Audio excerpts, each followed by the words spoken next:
This is Joe. And I'm Jordan. And this is Double Trouble Features. Ooh. Hoo-ha. Hoorah. I kind of like that. Stop. Oh, okay. Yeah, I will stop. Don't go into that voice. Wow. Anyway, yeah. Hi. Welcome to Double Features. Damn, did I get you flustered? A little bit. That voice. You like a G.I. Joe voice? Like, yeah, it'll work on me every time. Oh, okay. I'm not gonna lie. You start talking that vibration in my ear. Okay. Anyway, welcome to the podcast where we talk of all things movies, TV, and just what's on these damn screens. How you been, Jordan? Bro, it's been a week, but it's Super Bowl week. Let's go Chiefs! I feel like we keep saying it's been a week every week on this podcast. We're like... Yeah, but yours last week was a little bit more. Like, you were like, last week was a real week. It was all right week for me. This week is... I think the weekend has gone by quick. Too quick. I just need... I don't understand why we just don't have 3-day weekends. Well, and you know what really fucks me up? Imagine I have to go into the office tomorrow. Oh, man, bro. Like, going into the office on Mondays, I would almost rather go into the office on Fridays. Just like... No. You always... If the option of a 4-day week is a thing, you always take Monday off. You don't take the Friday off. This was not an option. I know it's not an given to option. me. I'm just saying, if you had an option... Oh, yeah. I'm easily always choosing Monday off than Friday off. Because it's just... life is so hard. And Mondays just make me want to... Because if I got Friday off, I'm not productive. I'm not going to be No. productive. I'm like, thank God. And then it's like just Saturday and Sunday. But if it's Monday and I have off, oh, yeah, I'm getting everything done. Everything that needs to get done gets done on Monday. Yeah, but, you know, I don't get to make that decision. It's just the overlords in charge. Yeah, no, worst part about being an adult is just like, there's just always something. There's always something. There's always like something to do. Hey, I need to do this on the house. I need to do this for my job. I need to do this for my friendships. I need to do this. It's just like... Well, and that's the thing is, like, I've talked to my mom. I was like, I have to go. Like, I know it sounds dumb, but you're like, I have to go to this party. And everyone's like, it's a party. You should be happy. And I'm like... I'm just tired. Like, I know that. Facts. I get it. Like, I'm just honestly, the only reason I am going is to maintain my friendship with this person. No, facts. It's just like again, we've hit the point where everybody has to do something. Like, we have to be doing something. When like back in college, back in like our kid days, bro, we can just go over people's house and just do nothing. Well, and you just didn't have anything to do, and now it's just your life is so scheduled out, and it's so scheduled, and I'm spending $100 the second I leave my house. Like, no matter what, easily $100. Well, it's about to be 200. God damn it, bro. Yes, bro. Like, it sucks, and so like, but at the same time, like, especially because I work from home, bro, I'm trapped at home. So I need to get out. I need to do stuff. Yeah, and that's the thing for us office dwellers. Like, I just want to stay home. Like, you know what I mean? Like, it's that's like my wife. Yeah. Because it's like I'm literally I've been talking to stupid people all day. Going out and eating next to more stupid people does not sound fun for me. No, not at all. But you know what brings me joy? This pod. Oh, it really does. It's the bright. No. So we're going to talk about an Oscar-worthy movie, and we're going to talk about... And then Emilia Pérez. Yeah. Then we're going to talk about a couple TV shows that we got on, and yeah. Yeah, TV's been kind of fun recently. It's a little slow. I disagree. I've been watching so much. I'm watching so much, but like nothing... Again, the binge versus the drop. It's all the weekly drops right now, so it feels slow to me. Well, that's a you problem. Yeah, that's your fault. It's a me problem. You need to get. And if you like read the comments in that TikTok, you're wrong. Okay, I'm sorry for the. I know exactly who comments. So. It wasn't just one person. Okay. It was actually multiple people agreeing with me. Yeah, they all hate black people. So anyway, they're allies for you though. Yeah. So. All the people. Do you hear that? All the people who comment on our stuff hate black people. Apparently. Clearly, great way to get followers. Speaking of followers, please subscribe, like, comment, get that engagement up going, guys. We really do appreciate everybody who's on here, even if you hate black people. So let's get to pot. So just want to kind of like upfront this entire segment. Not going to get into the political aspect. Not going to get into the tweets. Not going to get into all the things that are happening. But I do want to get into this though. Joe, how good is your Spanish accent? My Spanish accent? Yes. It's, I mean, it's fine if I'm like speaking in Spanish, but I can't just like go into a. Do you think you get to do a whole movie In in a Spanish accent? If I'm reading it, yes. But like from memory, no. If like I can sit there and read a book with like full Spanish. Like I was I took 6 years of Spanish. Yeah. So like I do know how to read Spanish. Now, do I understand what I'm reading? No. My wife's the exact same. She's like, yeah, I have a minor. And I was just like, serves you nothing at all. That's why I didn't continue on in college. Yeah. No. The accents in this movie, I'm not gonna lie. Some of them are kind of from what I've heard from the comments, but also from what I heard, like actually watching the movie. The movie we're talking about is Emilia Pérez. What do you mean? No, you can hear some of these people who are like, you're not really authentic. Oh, well, I Yeah. mean, no. Yeah, no, you can hear some of the. So again, the big controversy. I think the biggest controversy is this is a French movie About Mexico. about Mexico. That's the biggest controversy I think about this entire thing. I don't know what's true, what's not true about what I've heard. You know, AI stuff, this and that.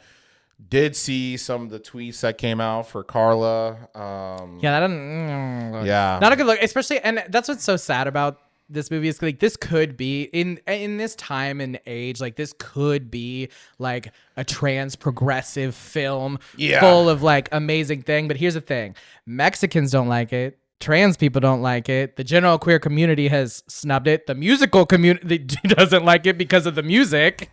So my rating. Yeah, let's get into it. 5. I don't think it's like, so I've seen people drag this movie. Yes. And say it's terrible, it's awful, worst movie to ever get Oscar noms. No, it's not. It's actually not a bad movie. Like, I'm not going to say I was watching the movie and I didn't enjoy it. Was it a good musical? It was an awful musical.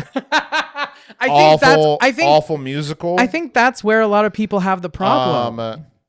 And pan it. So yeah, let me kind of get into it. So you have Zoe Saldana, and when I tell you, love her, she's fine. She ages like wine all day. She's a lawyer who's underappreciated, underpaid, and kind of struggling a little bit. Mm-hmm. But also she has this law degree, and she's just like, I feel like I'm not even like doing anything, you know?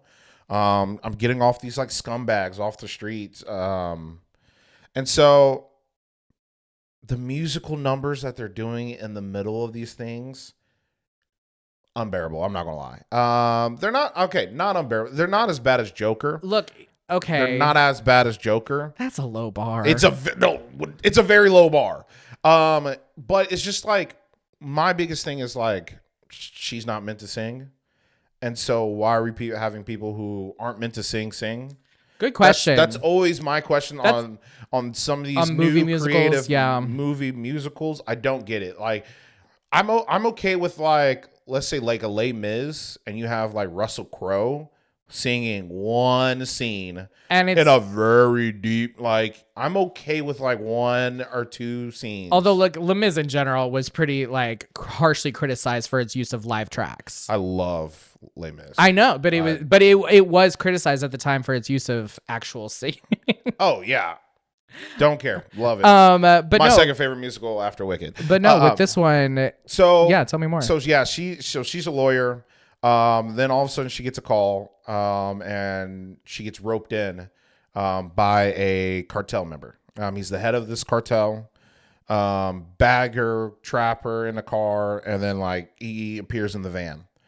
And like, I wish there was a little bit more build up, but like straight up was just like, hey, I want to become a woman.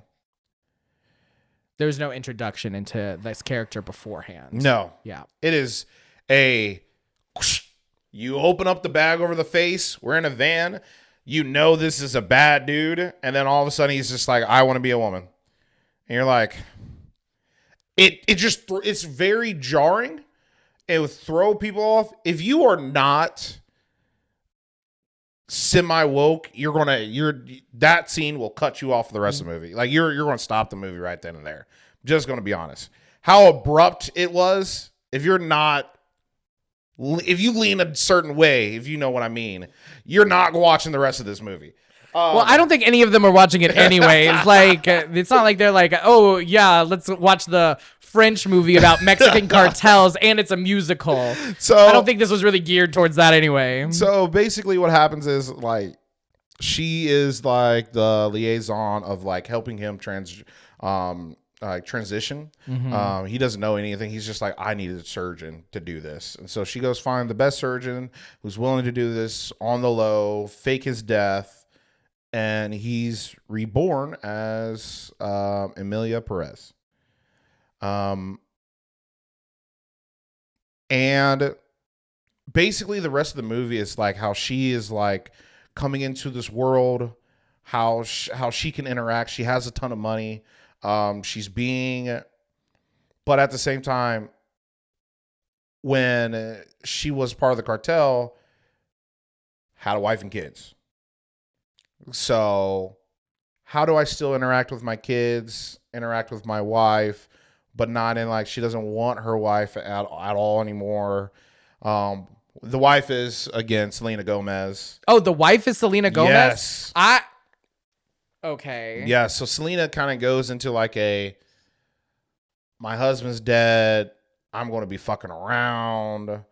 So that kind of dynamic, not really caring for the kids anymore. So basically you track these three different women and like how they go in their lives, because Zoe's character, she got paid filthy rich now, but Emilia Pérez brings her back in. I need you to do this and do this. And so she's kind of battling of like, hey, I want to get out. I don't want to be in part of this life, but now I kind of want to help some of my community with this money and stuff like that. And it's actually a very kind of like, all on the surface is actually a great storyline. I actually enjoyed the through line of this entire movie. And I think that's what kept me watching it. Because I thought beautiful. I thought the ending was good. I thought most of the major scenes were actually very well done. Here's the part that I don't care for. None of the music. Now, see, here's the thing. It's the same with Joker. You can't have a musical and not have one hit.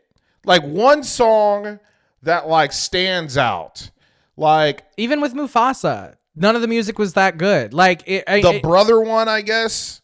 Exactly. That was as good as it got. Bro, like I like Rent, the movie.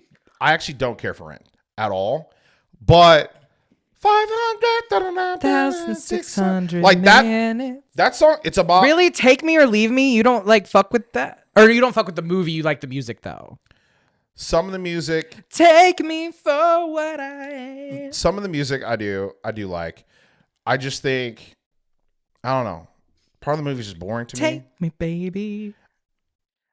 Do you hate black people? No, I did. When old boy was dying, though, I did feel. Old boy Angel? When he died, yeah. Oh, yeah. Now it's coming back to me. I don't think you've seen it long enough to have this. I think you watched this when you were 17 and made that decision. I watched it like probably 4 years ago with my wife. Mm-hmm. So, like, I did enjoy it. Like, I enjoyed it, but it wasn't as big as everybody's making Rent to be, at least to me. That's just my own opinion. It didn't hit as well as some other musicals. But anyway, So you hate gay people. Got it. Facts. But Emilia Pérez, this movie did not need any music at all.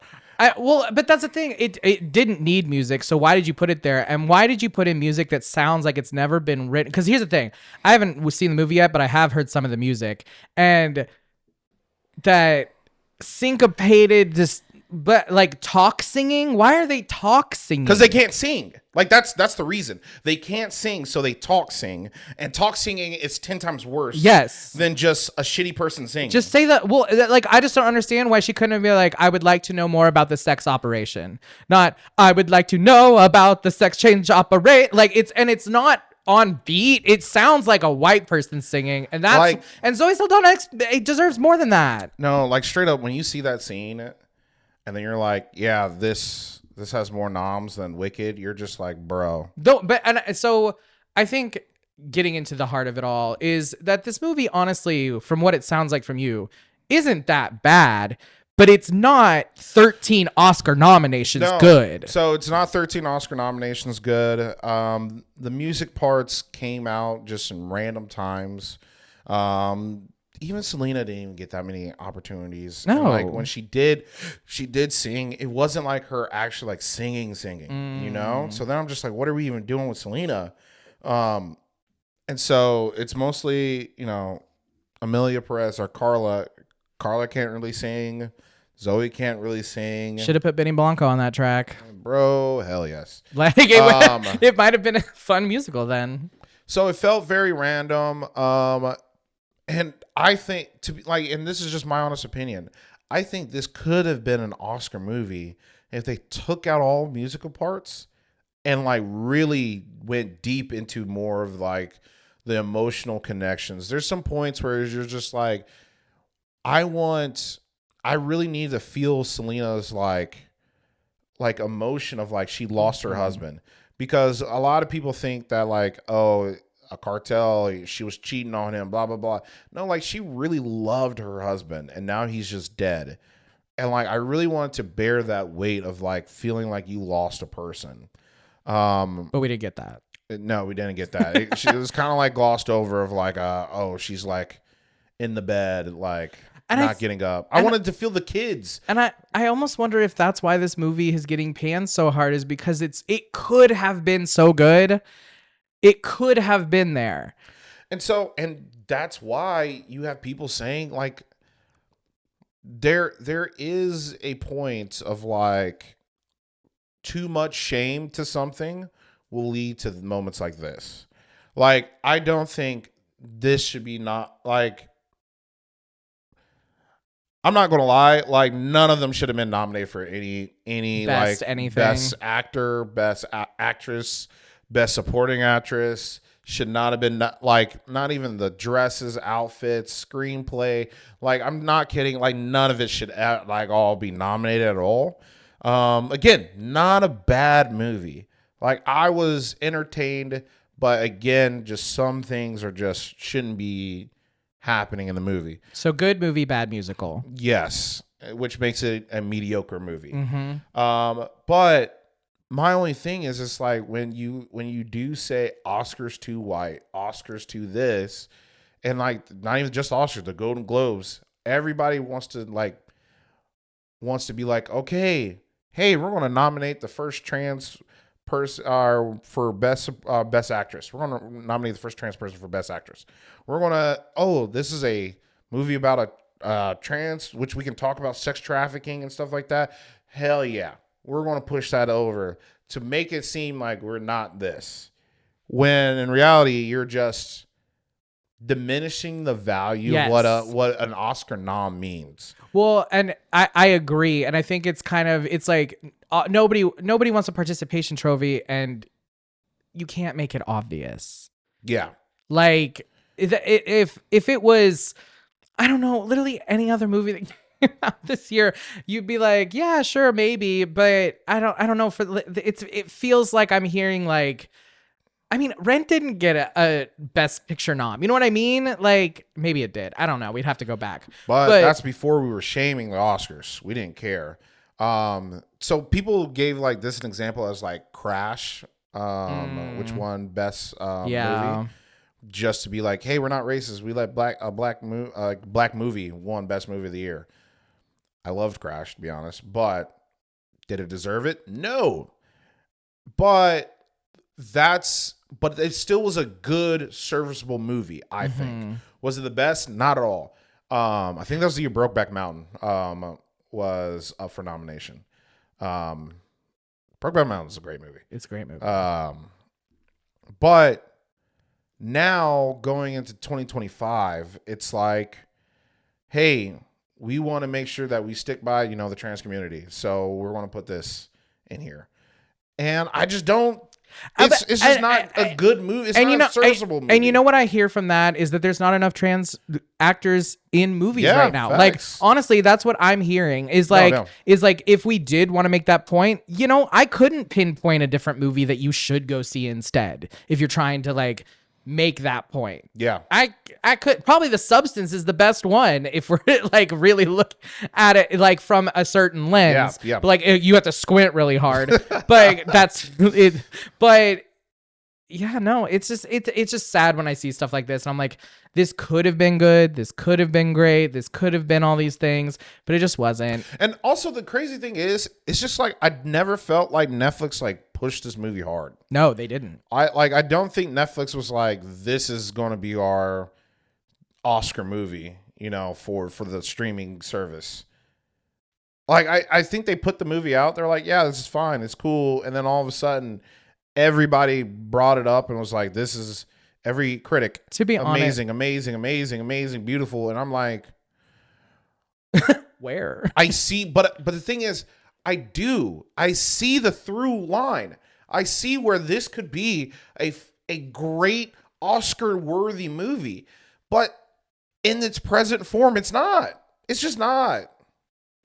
Like, I've said Anora's not worthy of all these Oscar noms and stuff. Anora's definitely a better movie. 100% better movie than this movie. Wow. Yeah. And I've been like, okay, like Anora's just an okay movie. This is just, yeah. Yeah, that's, I don't know. Maybe it's just a bad year for movies, I guess. I know. I actually do think it's a bad year I do think it's a bad year for movies too. I'm still going to go see The Brutalist. I just got to plan out 4 hours of my life. If everyone just could get over their horror stuff, last year was great. Friend said that there is an intermission in The Brutalist, though. Yeah. So like a 15-minute intermission. That's like disgusting. Yeah, no. So that you have to put an intermission in your movie? Yeah. Are we going to switch the VHS tapes out to the second one? Like, what is this? They actually really might have to. Yeah, no, that's what it sounds like. Like, what are we talking about? Yeah, that roll of film just... Yeah, no. So, I really don't think 2024 was the best year for movies. And Emilia Pérez gets a solid 5 for me. Yeah, but I highly recommend go watch it for yourselves. Don't just link on everybody's opinion of what they think of it. Actually watch the movie for yourself and then come up with your own opinion. And then, comment below. Tell us what you think about Emilia Pérez. Do you think it deserves the hate that it gets? I really do want to know what the people feel. Yes. No. Tell us how you feel. Joe, I wouldn't say that you're a monster. I would say that you are a very strange being. Let me take my shirt off and I'll show you how much of a monster I am with all this hair. Okay, not gonna lie, didn't think you were gonna finish that sentence with that. Glad you did. Where did Jordan's thinking about sex again? Bro, perverts. Bro, what? Perverts. Hey, you got flustered in the first part of this. So speaking of, that's because you talked to me in that voice. That's different. It's dad voice. That's the dad voice. No, talking on we talked about monsters last week, and it's really kind of getting monsters in movies are really getting their steam. It's kind of crazy because like these monsters are like centuries old. And we're still talking about them, still kind of portraying them, still doing all this kind of stuff. And so, like, I love the monster genre. I do too. And we just got a new movie in the monster genre for all you monster fuckers out there like me.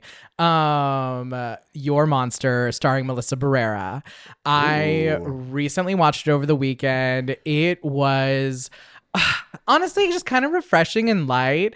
So what this movie's about is this girl. She is, an actor. She's trying to get on big on Broadway.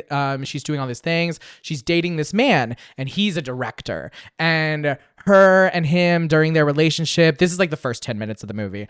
It's like a montage sequence, but her and this man, they're like making a musical together, and they're writing it together, and they're workshopping it together. And he's like, I'm literally writing this movie for you, or writing this musical for you on Broadway, and you're gonna be the star.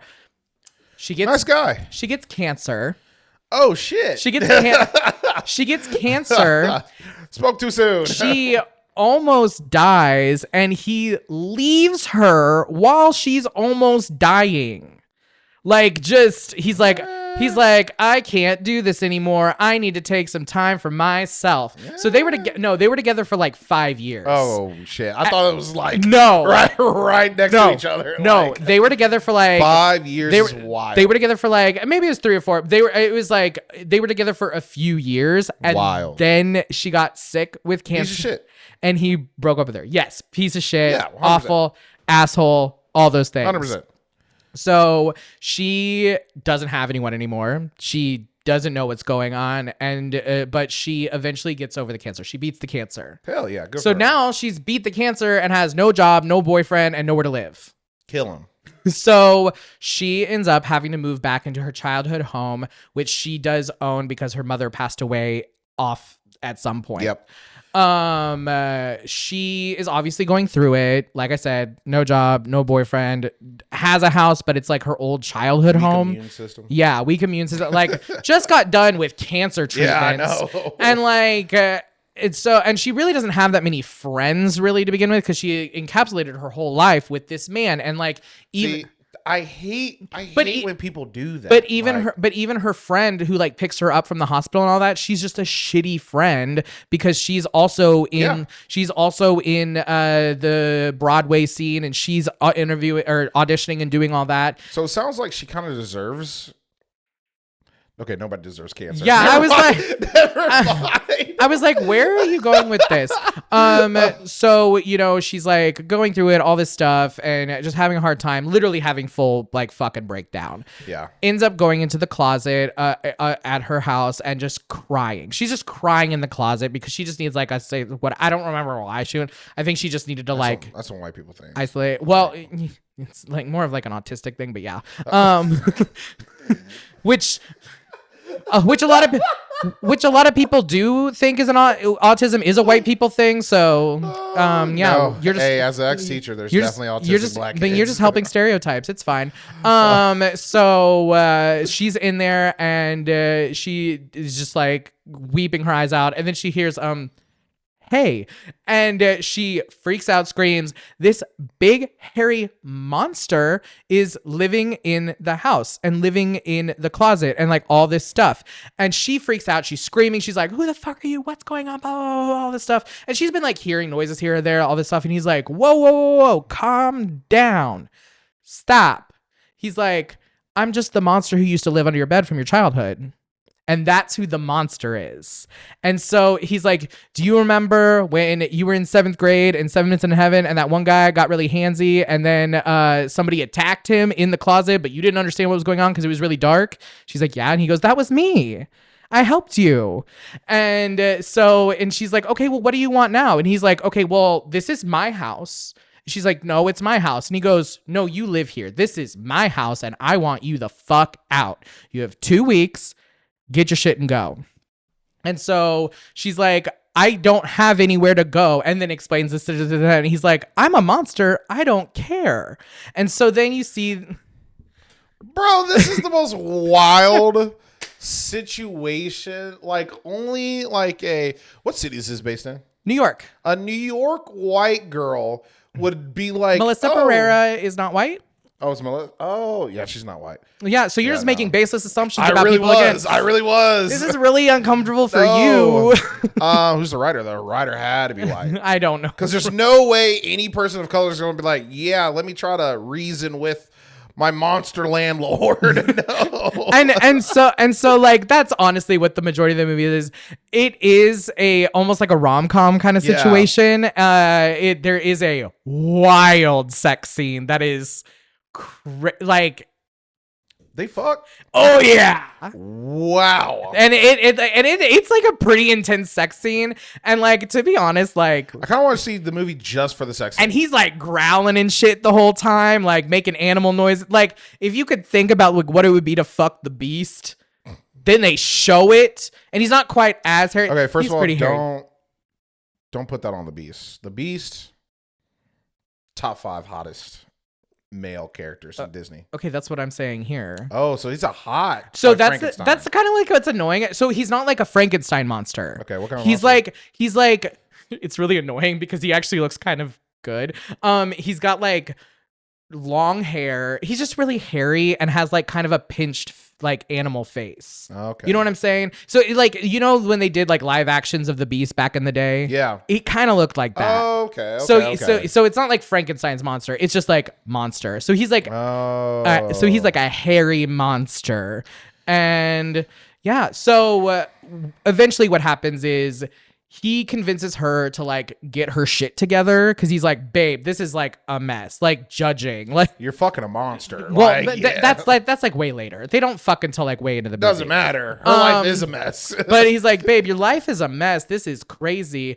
And you need to get it together. So then he starts helping her get it together so she can leave. But then because they're helping each other and all that, Fall in the love romance and blah, happens. blah, blah. But she ends up auditioning for the musical Yeah. that she That's the contention point. that was written for her. Yes. And so then she's like with the like she like because the boyfriend's the director, her ex the is the monster director, gets mad, but upset. she doesn't get the part. It goes to some famous girl, and then the director Kicks her out. and then the director's like sleeping with this other, and it's like all this Yeah. drama and all this shit, and then like eventually it like all comes to a head. What I really liked in it is the person who you think is going to be like the main bad person of the movie, she really like holds it together. I can't remember her name, but she plays in White Lotus, the It's an anthology season, so like season 2 rich wife.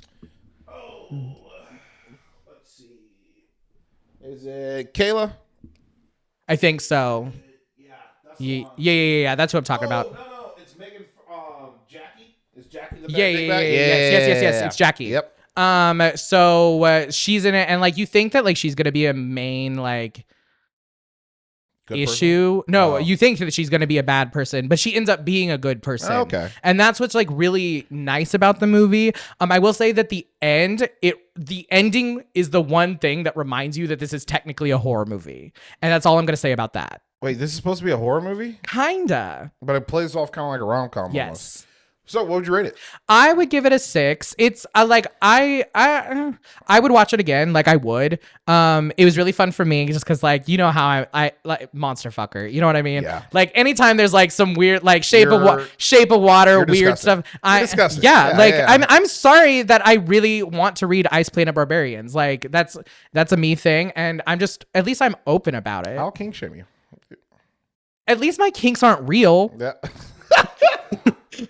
You know Yet. You never know. Yeah, you know what? If Dracula shows up, you can kink shame me. If I actually fuck a live monster, then you can kink shame me. Because I'm not going to these furry cons and pretending. You know what I mean? Crazy thing is, I can kind of see you. I can kind of see you dressed up and going to one of those furry things. If you actually went to a furry thing, I probably will lose respect for you. I'm not gonna lie. But that's the thing is like, it's not real. Like it's all pretend to me, and like I am an adult and I know how to make some furries are like, I just like to pretend. Yeah, but I want real. Like if we're talking about fucking monsters, Arr. I want it to like actually like Arr. yeah. You know what I mean? No. Bite down. Actually leave marks. I'm not gonna lie, I can't remember what this was on. I think it was Hulu. I don't know. I don't remember. Okay. I think it was Hulu, but it's just it's like a fun Saturday night date kind of movie. Was it long? How long was it? It was an hour and a half. Quick. Oh, okay. Quick. Okay. Quick get through. Solid 6. Solid 6, just enjoyable. If you like Monster Fucker, it'd be a really funny Valentine's Day movie. Ooh, okay. Now I'm on board. Now I'm on board to watch this movie. Yeah. Just for Valentine's Day. And it's a happy ending, but if you look at it the right way. And if you watch it, you'll know what I mean. It probably won't. Okay, Joe. My question is for you. Could you marry a spy? Well, would you know? In this situation, you do. Hey, as long as it's paying for my house. Like he's like, I'm not going to tell you anything. I just want to let you know there are going to be certain times that like in the middle of our kid's birthday party, I'm going to have to leave. In the middle of like our anniversary, I'm going to have to get up and go. I think I would do what everyone would do in that situation is say yes and then resent them later. That's literally what everybody does. Like it's like that's just like how. Like God. I'm sure we'll be able to work it out. We will not. No, I actually do think that would be lovely. I like my space, and part of the reason I've been single for so long. I think I'd be able to do it. I just like here's the thing. Like as long as I don't have to work. Yeah, you don't work. If you're making enough money as a spy that I don't have to work, yeah, babe, see you in 6 months. What about an assassin? Not a spy, an assassin. As long as it's state sanctioned. No, it's not. Yeah, that may be a little rough. But again, I was just telling people at brunch earlier how I wish I was a mob wife. I was like, that just sounds like so nice because like you reap all the benefits, You're getting but beat, though. You don't have to do anything. You're getting hit. You're getting hit. Only if I'm doing it right. Okay. Anyway, the show I'm going to talk about this week is called The Day of Jackal, and it's fantastic. It's on Peacock. When you were talking about Lioness, I was like scrolling, and I was like, you know what? I'm kind of feeling like a nice little thriller spy kind of action-y kind of a show. And The Day of Jackal popped up. It was nominated for Golden Globes, Emmys, and stuff like that. And I was like, you know what? I'm going to give it a chance. Because, oh my God, what's her name? I can't. Lashana Lynch, I think that's her name. Bro, she bad. Like, what else? Is she in anything else? She's in the new 007 movie. Okay. She is like, she gives off, I'm a sexy, powerful bitch, and I love that. Love that. Like, again, I think she could play Storm. She gives off that vibe, but she could play Storm. That's the highest compliment I can give to a black woman. Like, being honest, I think that's the highest compliment I give to a black woman. For a nerd, yeah, sure. Yeah. The highest compliment you can give a black woman is tell her that she looks like a fictional mutant who can control the weather. Like, Michelle Obama could not play Storm. his face. I disagree. When she got her braids going, you know what? Like during the presidency, Michelle Obama, sure, but like Michelle Obama now, when she got her long hair going. Beyonce easily could be Storm though. Yeah, easily, because she gives off you have to give off goddess vibes, you know? Yeah. And so she's a spy goddess? Yes. So here's kind of the premise of this movie. What do you think about Eddie Redmayne? Yeah, what do you think? I like him. He's fun. I think I want to on attractiveness level. What do you think? I mean, he wouldn't be like the guy. He's got a pretty face. Here's the thing. He played a Danish girl very well. I forgot. Yeah, he is a Danish girl. But that's what I'm saying. I was like, he has a lot of like very feminine features that aren't necessarily like instantly attractive to me. You know what I mean? He also played Stephen Hawking. Stephen Hawking. So do you like him? No. No, he's like, I do think that he's a cutie, but like a cutie. You know what I mean? I think he's a great actor. Yeah, he's a great actor. Fantastic actor. And so he's the Jackal. Basically what happens is, this is kind of like how the setup of the entire story is. He's an assassin. He goes in, tries to assassinate, in this fictional world, let's say like the Fox News, whoever runs Fox News, right? Rupert Murdoch. The Murdochs, yeah. Yeah, the Murdochs. Does Rupert still run that? I think he is, but Is it transition? Well, I don't think it's transition yet because that's why it's like Succession. Remember, okay. Yeah. So imagine like his job is to assassinate Rupert Murdoch. And so what he does is he shoots his son. He goes in, sneaks around, has a different costume like in Mission Impossible. Shoots his son, makes his son go to the hospital, where then his father has to take this track, and then he snipes him, kills him. And so he escapes, because he's one of the best assassins in the entire world. And Lynch's character, she is a MI6 member. And she's like, the Germans are asking this happened in Germany. Okay. And they asked everybody, like all the secret agencies, hey, do you know anything? Did something happen? Who is it? Like, they don't even know his nationality. And she was like, hey, how far did he shoot this? And he said like 3,875 meters. And he's like, impossible. The record is only 3,400 and something like that. Must have got that guy from Turkey. Yeah. And so like he broke the record, like the sniping record for a confirmed kill. And she's like, okay. She plays a very like brash kind of like woman trying to work her way up in like the MI6 world. Kind of like a hard ass. Yeah. Yeah. But like they're like, hey, this conversation is not like you'll get this debriefing. She's like, no, I'm going to be in that fucking meeting, and so she sits down in the fucking meeting. Like she's that kind of type of person that's like, I don't give a fuck. You're not going to push me to the side. Yeah, exactly. And so she's like, well, this guy's, I know of the type of gun that we would have to get, and it's a British guy who makes the gun. And then they're like, huh? And then she's like, yeah, and so. Her job is to find out where the gun is, who's the gun manufacturer.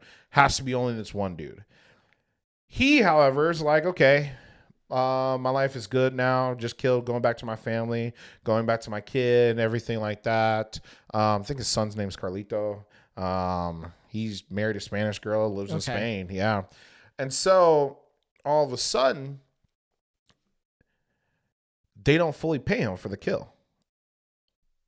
And he's like, oh, hell no. You don't stiff an assassin. Yeah, no, he's talking to his wife, and his wife is like not telling her the details. But he's like, yeah, like, and she's like, what? Is it about the money? And she's like, yeah, they didn't fully pay me. And she's like, oh, well, where are you going? He's like, yeah, it's bad for the brand. Because if one person doesn't fully pay me, then the next person doesn't fully pay me. And so then he's like, I'm going to fucking kill all these fucking people. Don't stiff an assassin. Like, that's just a crazy thing to do. Especially a world-class assassin who can hit somebody from however many yards away. Like, dumbest thing ever you could do.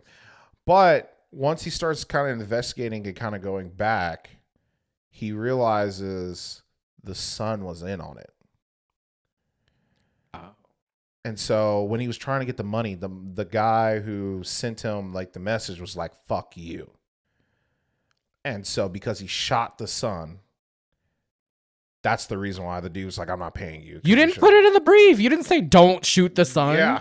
So basically what happens is you have him trying to kind of go back and get his money or get his revenge, while also the CIA agent, or not CIA, MI6 agent is trying to find and discover who him. The ending is fucking amazing, like perfect, great, like loved it. Because there's actually one other caveat. This one guy, UMD, is like this tech billionaire. And what he's trying to do is he's trying to make all financial records from companies public. Sounds great. Everybody loves that idea. Well, guess who doesn't love that? People who are, the companies. I was like, Citizens United. Yes. Citizens United is not happy with that. Yeah. So, literally, so they're trying to hire him to kill him. They're trying to hire the Jackal to kill the billionaire because the shit goes live in like 2 weeks. And so it's just like, hey, we'll pay you $20 million up front and then $80 million to kill them. Because at first they were like, because he was like, yeah, $10 million. How about that? He's like, I need 10 times more than that. And they were like, fuck no. But then like the main head guy was like, bro, we'll easily make that money way back. Like, killing your biggest opponent that will ruin your company's financial, $100 million is a drop in the bucket. It's all about loss assessment, risk and loss assessment. Like, we're all just trying to see what is going to cost the least amount of money and cause me the least amount of headache. However, I will say that usually does lead to short-term fear-based decision-making that never pans out correctly. Yeah. And so this show is kind of like him trying to get his revenge while also trying to carry out this assassin while getting tracked by MI6 and how that all kind of plays out. I'm not going to spoil the rest. That's basically like the first episode and a half. But when I tell you it's fun, it's good, great acting, a thriller cat and mouse kind of chase, also good action, like much better action than I thought there would be. And what's it on? It's on Peacock. It's on Peacock, huh? Hey, Peacock. Oh, it's on Peacock, huh? Hey. I thought we didn't fuck with Peacock. Hey, Peacock is not just Bravo. No, it's not just the Bravo universe. Peacock is so much more, and I love it. But right now, yeah, I think I would give this a solid 8. It's a solid 8. It's a great show. I've been eyeballing it. I just haven't hit play. I've been doing that's literally what it took me. It took me like, hey, I need something to watch. Like once you said Lioness, I was just like, you know what, let me give The Day of Jackal a chance. It's a fun ride. And now you should go watch Lioness. Yeah, since Jackal's done, I am actually going to watch Lioness. Good. So highly recommend. Watch it. Great show. Jordan, have you ever been to a hospital?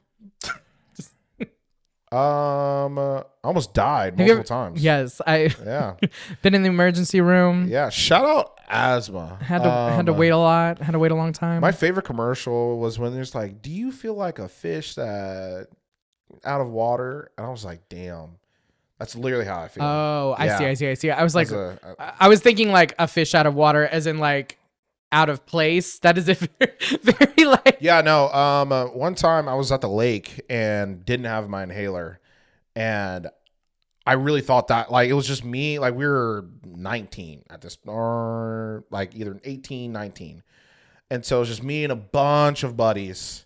And at that moment, I really thought I was going to die. And my friends come downstairs. There's no service at the Ozarks. Like there's no service there. And my friend's like, all right, like we need to take him to a hospital. And so friend's like, hey Siri, where's the closest hospital? And straight up said, it's going to take you about 2 hours to get, because it's so windy. Yes. And I just said, I'd just rather die right here. Like, I'm not going to get in a car for 2 hours. What did you do? Just wait it out? Yeah, just wait it out. I didn't know you could wait out asthma attacks. Yeah, no, like I probably lost some brain cells from lack of oxygen. It's not like you had any to begin with. Exactly. When I got home, though, turns out I had my inhaler in my bag. Just in the wrong pocket, bro. And you didn't look?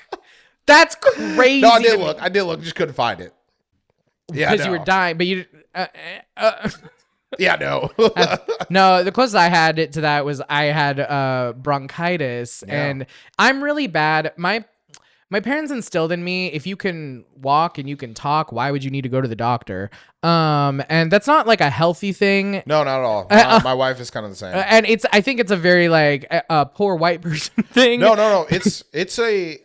I don't think it's poor white. I think it's a poor person thing. It's just like growing up poor. Like it's like I remember I had shin splints and back then you couldn't look things up. Like my parents didn't know what shin splints were. And like, I was just like, my knees hurt for 3 months. And they were like, but you can still walk. So get over it. So yeah. Take some ibuprofen and get over it. Literally me downing. So like. Put some Robitussin on that So thing. when I had bronchitis, it literally got to the point where I was like, just mucus was coming out of my lungs. Yeah. Like, and I'm just like, literally like it, like not throwing You're up. just talking and just. And it's just like, Yep. and I'm like, yeah. So we have to thank our fine men and women in the emergency rooms. Hey, no, shout out to all the healthcare workers out there. Shout out to everybody that's working those late shifts. Mm-hmm. I know you guys. I understand that life, not to the extent. No. Not to the extreme extent. But the public service But of it yeah, all. I understand the public service. And then you quit. Shout out. Hey, I'm slightly getting back in. But politics. Hey, man. Don't call me out. Public service. Anyways, but no, the reason I bring this up is because I've been watching The Pitt on Max. Ooh. And I very much enjoy this show. So what it's about. Wait, before you talk about it. Okay. I just hate how like you've said it's good. I've heard another person say it's good. And it's like the number one thing that pops up when I'm on Max. I just have not seen like any commercials or any like promotion like from Max. Real quick, Jordan, you don't watch live weekly TV. Where the fuck would you have seen a commercial? I do watch live weekly TV every day. I watch TV every day with ads. I don't watch streaming service with ads. But where would you have seen it? Where would it have been? I watch ESPN every day. Okay, well, Max isn't like those NFL things. They're only promoting themselves in those things. Like CBS is promoting their shows, Peacock is promoting their shows. Like Max doesn't have NFL, so they're not going to be promoting those shows. So you're saying they will never put like a Game of Thrones anything on ESPN? Game of Thrones is different. I'm just saying, promote Pitt a little bit more on whatever, even like. But for people who avoid ads like the plague, like I don't want to hear that shit. You're like, I don't want to watch ads ever, and then you're like, promote it. Why aren't you promoting it more? That's such a cockamamie bullshit thing. You know what? It is. I should have heard more about this from the things that I avoid at all costs. Facts. Yeah, fuck you. No, you're wrong. I hear other shows. How do I hear other shows? Because I just told you why. Peacock promotes their show. CBS promotes their shows. They're not cross promoting. They cross promote all the time. But they're not for. I mean, do you see Harley Quinn getting promoted over on ESPN? No. You don't. I did see. No, I was watching Max. That's how I got that. Yeah. What? They never. That's what you sound like to me. You look stupid. Yeah, that's what you sound like to me. Oh my god. Because you're just making bullshit. I'm glad we got into that before the actual show. You know what? Don't even care about the Pit anymore. Because I haven't seen the trailer or anything for it. So you're so stupid. But no, I mean, this show, it is a procedural medical drama. It is about a Pittsburgh emergency room. Okay, that's why it's called Pitt. Yes, okay. It's about the Pittsburgh emergency room. It's all Pittsburgh, all of this, and it has a really interesting cast of characters. Number one being Noah Wyle, who, if you don't know, he was in the original ER, and he was like the main character in ER, and he kind of is just like doing this again. And this is like written and directed by the same people who also did ER. It's all very ER based, like in terms of theme. And what's also interesting about it is every episode is an hour on the floor. So the first episode, a 24. Yeah. Did you watch 24? No. Oh my god, it's fantastic. So the first episode is like 7 to 8 a.m. The second episode is 8 to 9, and so you really get to see like the progression of the day, just the day, one day. So is there going to be like 24 episodes? I don't know. I don't know. I really don't. Because that's one of the. But a shift is like 8 8 to 12 hours. True. Yeah, like my favorite part about 24 was the hour aspect. So like now that you kind of say that, I'm like super intrigued now. Yes. So, and it's just got a really interesting group. You obviously have like this, like the interns, and they have their little drama, but it's not like Grey's Anatomy where it's like drama for drama's sake, and they're like I'm so hot. Like it's like actually like one person is coming in and she's like seizing and all this stuff, and like they don't know what to do, and there's like one black nurse who realized that this woman has sickle cell, and she's like no, but no one else had ever heard it, and stuff like that. Another teenager came in and he OD'd on fentanyl, and he has like his brainstem died, and so he's medically brain dead, and then like they have to like tell the parents. There's a girl who's like getting an abortion. Imagine all that happening in an hour. But like, and there's like a girl in an abortion. But that's what's interesting about it is like it does. And then you also have the issues of like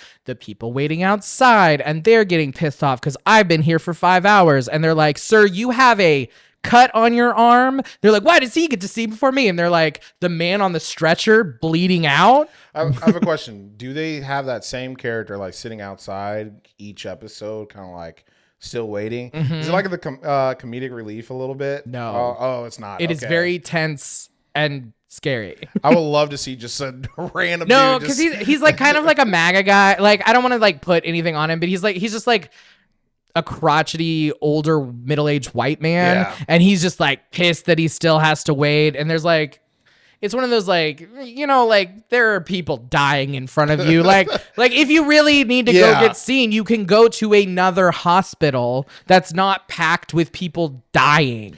Bro, that's wild. Like again, like I was a public servant, but like, and teaching kids is a completely different thing, and I just couldn't be around just stress and death like that, you know, like people near death all the time. And so it's interesting that you bring that up, because one of the things that's really interesting is like a lot of these characters, and especially Noah Wyle, you see him getting like flashbacks to COVID, where like they have PTSD from COVID, and like didn't even think of that. Oh my God. And so once things start getting really stressful and scary and like filled up, then like it gets worse, because then you remember like the worst of it, when like people were just dying left and right. Because I mean, I remember when COVID was happening, like for like first like really bad. All my nurse friends, and then like our one of our friends in New York, he was working on like the HVAC systems in the hospitals, and like it was very important because COVID was a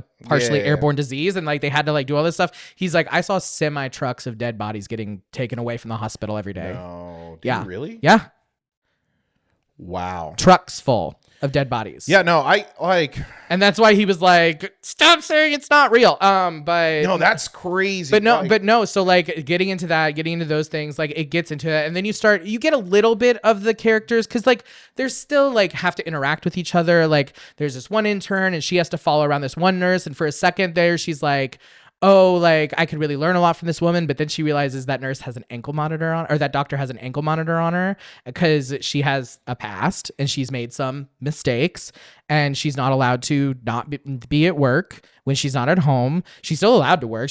But then like you see like their dichotomy change all of a sudden, and because she like is an up and comer. Her mom is a surgeon at the hospital, so she has like all this to prove. She's only like.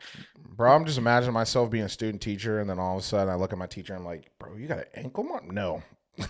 I'm not listening to anything you say, bro. Like, what? But it does get into the heart of that a little bit. And so, and it gets into those things, and like teaching about like empathy as a nurse. Cause like you can know all of the right answers. Like you're the nurse. That's why they came to you. But you can't be talking to these people like they're stupid for not knowing the thing that you just spent years getting a degree on. I just want to say something, but I'm not. But you're smarter than doctors. So. I am. No, I think this is super interesting. What'd you give it? I give it a good like 7. I don't. There's only like 5 episodes Yeah. out, so it's nothing like crazy. We're just getting into it, but I'm really enjoying what I'm seeing. Enjoying the ride right now. Like it's because it's. I mean, there's the core of the show is medical, and that's what makes it interesting. But then the people also add on that little extra zhuzh, but it doesn't go funny like St. Dennis Medical, and it doesn't go like weird relationships stuff for that. It like truly focuses on like just getting through the day. Yeah, no, I think more. I'm confused why 24 didn't change a lot of shows. Like, I really do think having that hour aspect and really going through a day is, to me, so it feels like there's way more pressure. So with 24, every season is one day. One day, bro. I didn't know that. No, when I tell you, it's so crazy. I knew it was hour to hour, but I didn't know it was just like the whole season was one day. It's 24 episodes.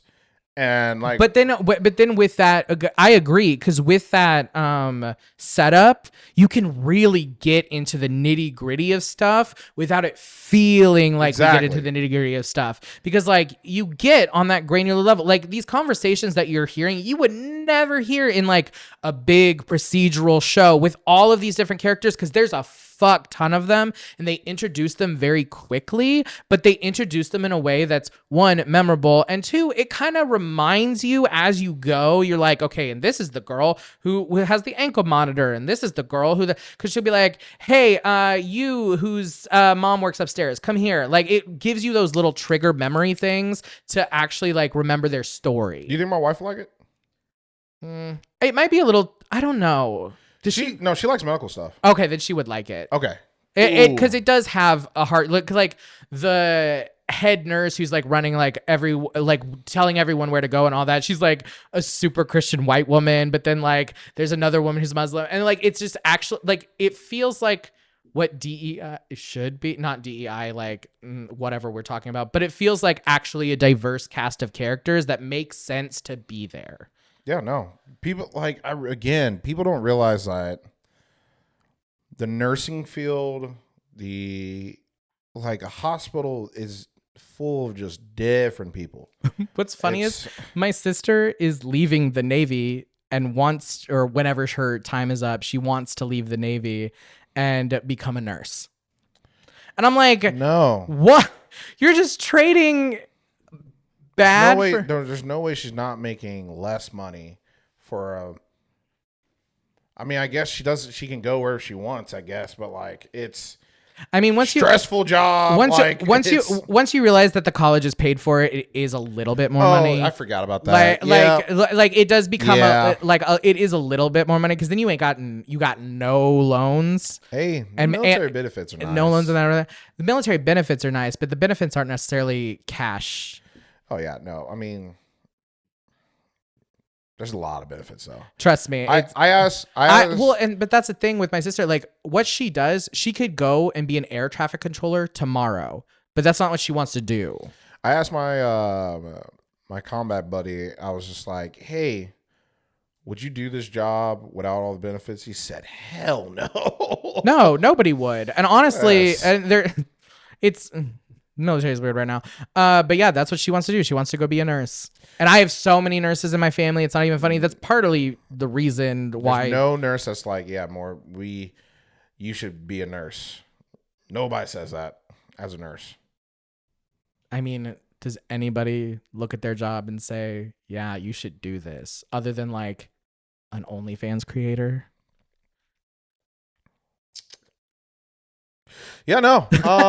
So basically what we got from that is everybody needs to make more money. Work sucks. Capitalism is the root of all evil. We need less hours, less stress, and then people will like their jobs more. Yeah, but that's not as profitable.